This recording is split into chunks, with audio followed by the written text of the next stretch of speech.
Hi ಎಲ್ಲೋ ನಮಸ್ತೆ ಸ್ನೇಹಿತರೆ, ಎಲ್ಲರಿಗೂ ಕೂಡ ಮತ್ತೊಮ್ಮೆ ನಿಮ್ಮ ಯೂಟ್ಯೂಬ್ ಚಾನಲ್ಗೆ ಪ್ರೀತಿಯ ಸ್ವಾಗತ. ಹಾಗೆ ಯಾರು ನಿಮ್ಮ ಚಾನಲ್ಗೆ ಸಬ್ಸ್ಕ್ರೈಬ್ ಮಾಡಿಲ್ಲ ಸಬ್ಸ್ಕ್ರೈಬ್ ಮಾಡಿ ಅಂತ ಹೇಳ್ತಾ, ಈಗೇನು ನೀವು ನೋಡ್ತಾ ಇದ್ದೀರಲ್ವ, ಇದು ಕಂಪಲ್ಸರಿ ಕನ್ನಡ ಪ್ರಶ್ನೆ ಪತ್ರಿಕೆ KS ಮುಖ್ಯ ಪರೀಕ್ಷೆದು.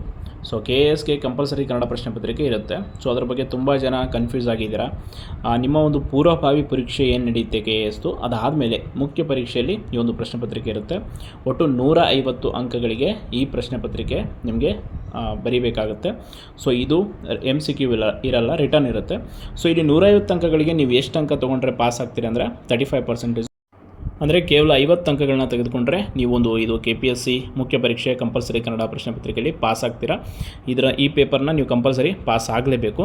ಸೊ ತುಂಬ ಮುಖ್ಯವಾಗಿರುವಂಥ ಪ್ರಶ್ನೆ ಪತ್ರಿಕೆ ಇದಾಗಿರುತ್ತೆ. ಅದರಿಂದ ಇವತ್ತಿನ ಈ ವಿಡಿಯೋದಲ್ಲಿ ನಾನು ಡಿಸ್ಕಸ್ ಮಾಡೋಣ. ಕಂಪ್ಲೀಟಾಗಿ ಪ್ರಶ್ನೆಯನ್ನು ನೀವು ನೋಡ್ತಾ ಹೋಗಿ. ಮೊದಲನೇದು ಏನು ಪ್ರಶ್ನೆ ಇರುತ್ತೆ, ಮೊದಲನೇ ಪ್ರಶ್ನೆಗಳು ಅಂತಂದರೆ ನೀವು ನೋಡ್ತಾ ಇರ್ಬೋದು, 25 ಅಂಕಗಳಿಗೆ ಒಂದು 350 ಪದಗಳಿಗೆ ಮೀರಿದಂತೆ ಪ್ರಬಂಧವನ್ನು ಬರೆಯೋದಿರುತ್ತೆ. ಅದಾದ ಮೇಲೆ ಒಂದು ಪ್ಯಾರಾಗ್ರಾಫನ್ನು ಓದಿ ಅದಕ್ಕೆ ಸಂಬಂಧಪಟ್ಟಾಗೆ ಕೆಲವೊಂದಿಷ್ಟು ಪ್ರಶ್ನೆ ಇರುತ್ತೆ. ಸೊ ನೋಡ್ತಾ ಇರ್ಬೋದು, 5 ಪ್ರಶ್ನೆಗಳಿಗೆ 5 ಅಂಕಗಳು 25 ಅಂಕಗಳಿಗೆ. ಸೊ ಅದು ಒಂದಿರುತ್ತೆ. ಅದಾದಮೇಲೆ ಸಂಕ್ಷಿಪ್ತ ಲೇಖನ, ಅಂದರೆ ನೀವು ಒಂದು ವಿವರಣಾತ್ಮಕವಾಗಿ ಒಂದು ಪದ್ಯ ಏನು ಪ್ಯಾರಾಗ್ರಾಫ್ ಇರುತ್ತೆ.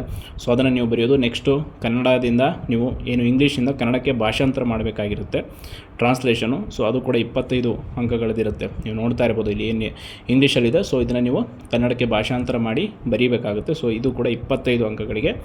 ಅದಾದ ಮೇಲೆ ಒಂದು 100 ಪದಗಳಿಗೆ ಮೀರದಂತೆ ಒಂದು ಪತ್ರವನ್ನು ಬರೆಯೋದಿರುತ್ತೆ. ಸೊ ಅದರಲ್ಲೂ ಕೂಡ ಅವರು ವಿಳಾಸವನ್ನು ಕೊಟ್ಬಿಟ್ಟಿರ್ತಾರೆ, ಯಾರಿಗೆ ಏನು ಬರೀಬೇಕು ವಿಷಯ ಅನ್ನೋದು. ಸೊ ನಿಮ್ಮ ವಿಳಾಸವನ್ನು ಹಾಕಬೇಕಾದ್ರೆ XX YY ZZ ಅಂತ ಮೆನ್ಷನ್ ಮಾಡಿ, ಸ್ಥಳ ವಿಳಾಸ ಸಂಖ್ಯೆ ಎಲ್ಲ, ಬಿಕಾಸ್ ಅದು ತುಂಬ ಇಂಪಾರ್ಟೆಂಟು. ಇಲ್ಲ ಅಂತಂದರೆ ನಿಮಗೆ ಪ್ರಾಬ್ಲಮ್ ಆಗುತ್ತೆ, ಅದು ನಿಮ್ಗೆ ಗೊತ್ತಿರ್ಬೋದು.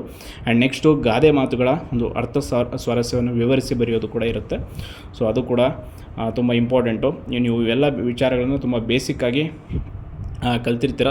ತುಂಬ SLC ಲೆವೆಲ್ ಅಷ್ಟೇ, ಇದರಲ್ಲಿ ಅಂತ ಏನು ಟಫ್ ಇರಲ್ಲ. ಆ್ಯಂಡ್ ನೆಕ್ಸ್ಟು ಕೆಲವೊಂದಿಷ್ಟು ನುಡಿಗಟ್ಟುಗಳ ಅರ್ಥವನ್ನು ವಿವರಿಸಿ ನಿಮ್ಮ ಸ್ವಂತ ವಾಕ್ಯದಲ್ಲಿ ಬರೆಯೋದಿರುತ್ತೆ. ಸೊ ನೋಡ್ತಾ ಇರ್ಬೋದು, ಎಕ್ಸಾಂಪಲ್ಗೆ ಬೇರೂರು ಆಗಿರ್ಬೋದು, ಈ ರೀತಿ ಪ್ರಶ್ನೆ ಇರುತ್ತೆ. ಆ್ಯಂಡ್ ತತ್ಸಮ ರೂಪಗಳನ್ನು ಬರೆಯೋದು 5 ಅಂಕಗಳಿಗೆ. ಆ್ಯಂಡ್ ತದ್ಭವ ರೂಪಗಳನ್ನು ಬರೆಯೋದು, ಇದು ಕೂಡ 5 ಅಂಕಗಳಿಗೆ. ಆ್ಯಂಡ್ ವಿರುದ್ಧಾರ್ಥಕ ಪದಗಳು, ಇದು ಕೂಡ ತುಂಬ ಇಂಪಾರ್ಟೆಂಟು.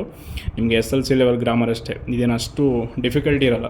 ತುಂಬ ಈಸಿಯಾಗಿ ನೀವು ಇದನ್ನು ಪ್ರಾಕ್ಟೀಸ್ ಮಾಡ್ಕೊಳ್ಬೋದು.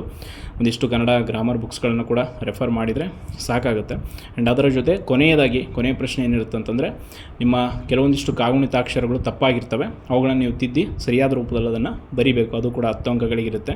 ತುಂಬ ಸಿಂಪಲ್ ಆಗಿರುವಂಥ ಪ್ರಶ್ನೆ ಪತ್ರಿಕೆ, ನೀವು ಸುಲಭವಾಗಿ 50 ಅಂಕಗಳನ್ನ ತೆಗೆದುಕೊಳ್ಳಬಹುದು.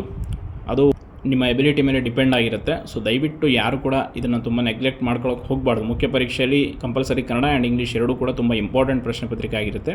ಈ 2 ಪ್ರಶ್ನೆ ಪತ್ರಿಕೆನ ನೀವು ಕ್ವಾಲಿಫೈ ಆಗಿಲ್ಲ ಅಂದರೆ ಉಳಿದ ಪ್ರಶ್ನೆ ಪತ್ರಿಕೆಯಲ್ಲಿ ನೀವು ಎಷ್ಟೇ ಅಂಕ ತೆಗೆದುಕೊಂಡ್ರೂ ಕೂಡ ಅದು ಉಪಯೋಗಕ್ಕೆ ಬರಲ್ಲ. ಆ್ಯಂಡ್ ಇನ್ನೊಂದು ತುಂಬ ಜನ ಕನ್ಫ್ಯೂಷನ್ ಆಗಿದ್ದಾರೆ. ಏನು ವಿಚಾರ ಅಂತಂದರೆ, KSದು ಕಂಪಲ್ಸರಿ ಕನ್ನಡ ಬೇರೆ, ಆ್ಯಂಡ್ KPSCಯಲ್ಲಿ ಗ್ರೂಪ್ C ಕೆಲವೊಂದು ಎಕ್ಸಾಮ್ಗಳದ್ದು ಕಂಪಲ್ಸರಿ ಕನ್ನಡ ಬೇರೆ. ಅವೆಲ್ಲ ನಿಮ್ಮ GK ಪೇಪರ್ಗಿಂತ ಬಿಫೋರಾಗಿ ಎಕ್ಸಾಮ್ ನಡೆಯುತ್ತೆ. ಇದು ಮುಖ್ಯ ಪರೀಕ್ಷೆಯಲ್ಲಿ ಇರುವಂಥ ಒಂದು ಪ್ರಶ್ನೆ ಪತ್ರಿಕೆ ಆಗಿರುತ್ತೆ. ಸೊ ಆ ಕಾರಣಕ್ಕಾಗಿ ತುಂಬ ಇಂಪಾರ್ಟೆಂಟಾಗಿ ಈ ಪತ್ರಿಕೆಯನ್ನು ಗಮನಿಸಿ. ಆ್ಯಂಡ್ ಆಲ್ ದಿ ಬೆಸ್ಟ್ ಎಲ್ಲರಿಗೂ ಕೂಡ KS